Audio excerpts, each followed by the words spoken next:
So next is mag-download ta og GeoServer. So basically human naman ta sa Postgres o PostGIS. So GeoServer din ta. So basically ang gamit sa GeoServer is para siya ang process for displaying map sa atong client side. So siya ang middleware kibali.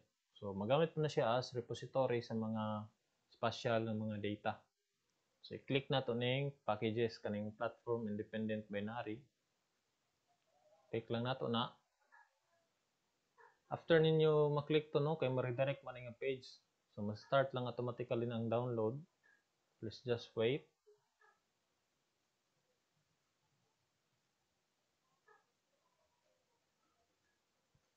Then i-save dayon nato, okay?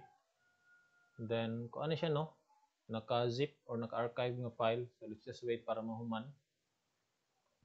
So let's say for example, human na mo download. So sa ako ano akong na download is kaning 2.16 nga version pero same lang gyapon na sila process. So pag inyo nang i-extract, ang suludan na is kani siya. This is basically independent siya, mura na siya pag i-click niyo na yung start.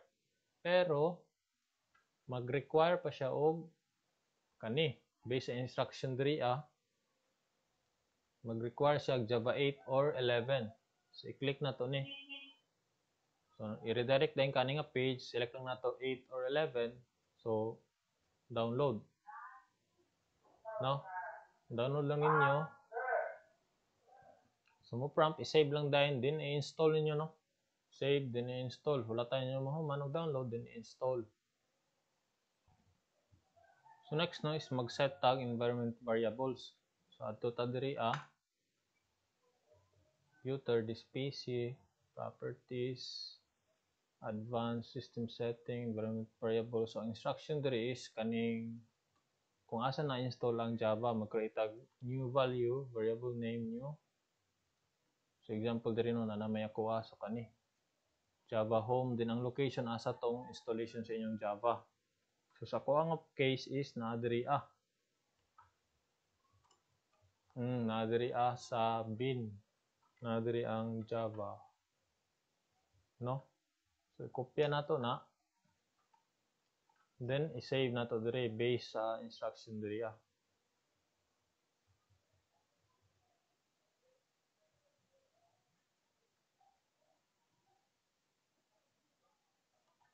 Then click OK. Okay. Okay, so humana napoy other option nga kani mag-set kag GeoServer home o GeoServer data directory. So same lang gyapon to no. Nara na diri sa environment variables. Optional lang ni siya pero much better if yung button. So data directory basically asa na ang data directory ninyo. So naa diha ang mga gipang-upload nga shape file diha mabutang.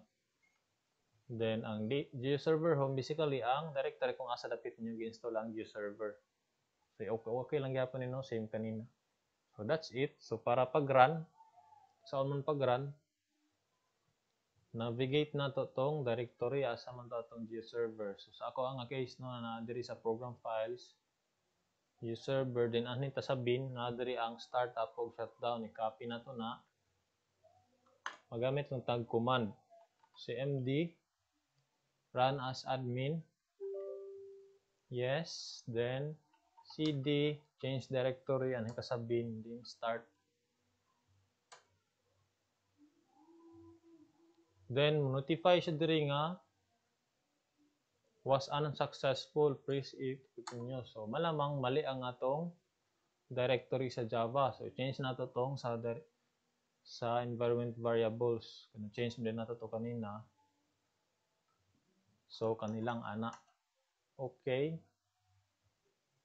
Okay. Then i-try na to outro if maubag itong issue.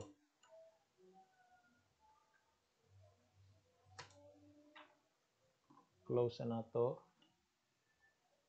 cmd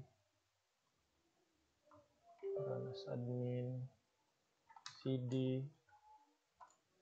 start. Okay, so nag-start na nga tong GeoServer. After sa mga processing na yung gibuhat is makita niyo diri no ma-access daw siya through this. kani nga IP 0.0.0.0. ang port niya 8080. So basically pasabot ani kung unsa man gani ang IP address nako or localhost. So kanino CMD, check na ko unsa akong IP config. So akong IP is kani 192.168.1.101. So i-try na tog access. 192.168.1.101, 192.168.1.101, then ang port 8080. Then makita nato dire, so wala man siya page. So basically click lang nato ning GeoServer. And then if successful yung mga installation, so makita din nato dire atong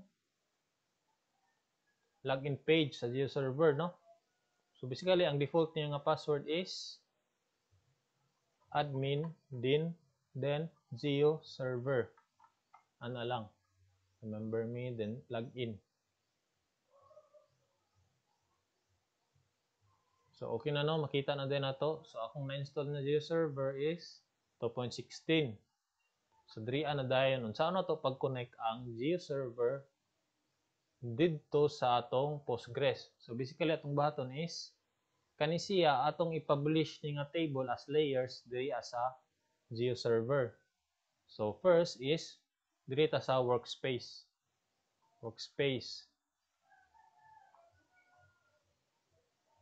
So by default, no, nag-create ko bagong new space kaning for proj. So ina nilang pag-create og for proj. So kani ang name niya, then ang namespace URI is importante ni siya, no, nga asa ma-associate ang atong workspace. So kani take note aning URI kay gamiton ni siya unya sa leaflet. So asa siya naka-host. So kani man ang naka-host ato ang GeoServer, so diri localhost. Pwede po din mo na i-change sa imong IP. No? Then ang workspace name para ang atong convention is okay pag ina natong convention. For proj, then default workspace, i-out natin sa default, then i-check nato ning mga services.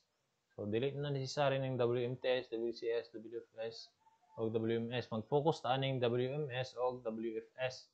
So web map service, web feature service ang WFS. So basically ang WMS for raster type.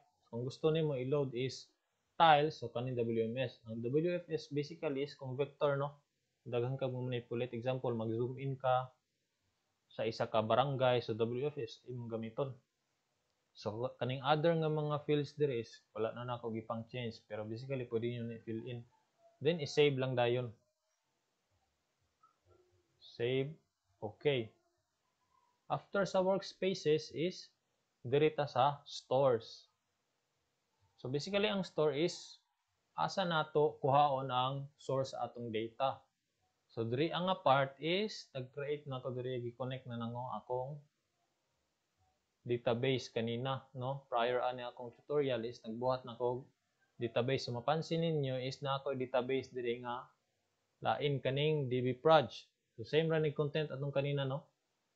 So ani din siya pag disconnect kung gusto nimo i-disconnect. So kaning dbproj, no, nag-load na ko diri og Agusan del Norte og Caraga Region municipalities. So ana ni siya mag-add kag store,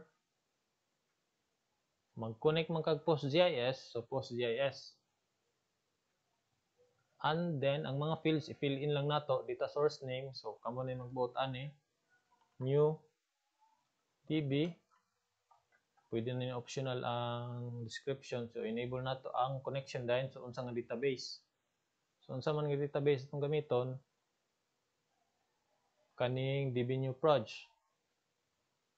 Diri na to ibutang DB new proj. Public ang schema, din ang user is Postgres. Same atong connection nga gibuhat nato kanina, no? Then i-leave lang din nato na kay umatay password ibutang. And then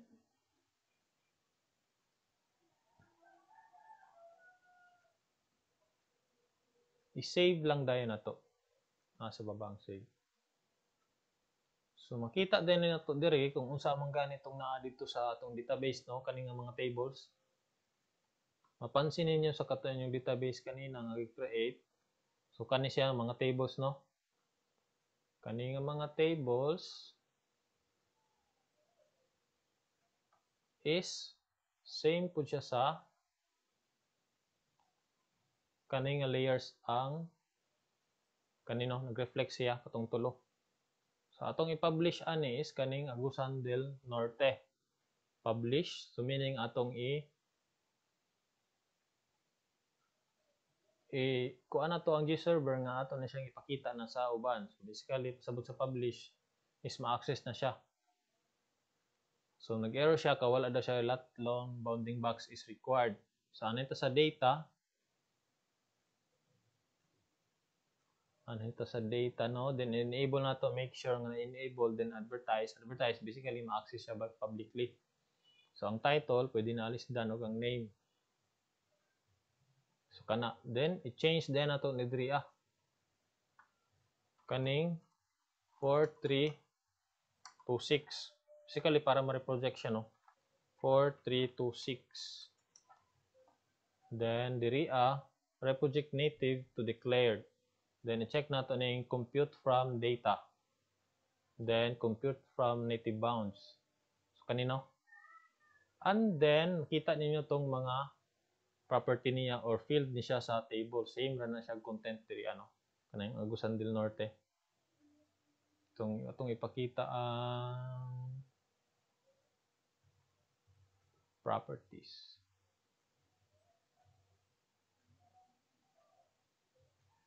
Properties na ng fields diri ang column niya. So naa diri ang mga column. So kaning mga columns mao pud ni siya diri Kani, mabantayan ninyo. Mo ni siya. Next is dirita sa publishing. So basically sa publishing atong button is kung unsa nga style. Diri na to ma-apply ang style. So response, cache headers, check na to ni siya para pag every time nga mag-browse ang client sa katong nga map is ma-cache siya. So mas paspas na siya next time nga mo-load. Then queryable, check. Then dire din ang style. No? So for example, polygon lang ang iyang default. Then is save din nato. Save. So as you notice, nag-error siya kay na-decoy Agusan del Norte nga nag-exist sa for project nga namespace. Sa atong button na no, just in case maka-experience mo ana. So i-change na to ang name kani basically butangan na nako 1. So save. After ato na-publish na nga atong layer. So pag-search nato diri proj. So naa na ni no kani ang atong bag-o add. So man na nato pag preview. Gusto nato siya makita. So diri ta sa layer preview. Search lang nato to proj. So kani depende sa format. So example magamit tag open layers 3. So mao na din ni ang makita nato. So katong sa Agusan del Norte di ay mao din ni ang iyang forma pag mabutang na sa mapa or I mean sa client nga gamit ang open layers. So pag i-click nato ni siya no makita niya nato ng attributes kani siya basically. So kani atong i-click kana siya kani pod kana kani so inana after ani unsaon man to ni siya pag integrate dito sa atong application or katong system nga atong button. So mga atong next nga step kay naka-publish naman tag layers so basically accessible na ni siya. Same rin na siya ani no. Na same ra siya ani. So naapod ko ilaan gi-publish kaning Caraga Municipality so kani tong i-view. So na ako gi-apply niya nga style. So as you notice no, na siya green nga color. So ma-change na to ang width. So kanino depende sa style nga inyong i-apply. So example lang ni siya mag-explore lang mo saan pag-style aning mapa. So ina ni akong gibuhat. So na siya label kada boundary. So click nato na siya na Sibagat. So basically ang iyang label based sa municipal name. Kanino? Click nato ni kay Butuan City ni siya. So kanino? So ang next step is ibutang na nato ni siya sa atong system. So ang next is magamit na tawag leaflet or open layers.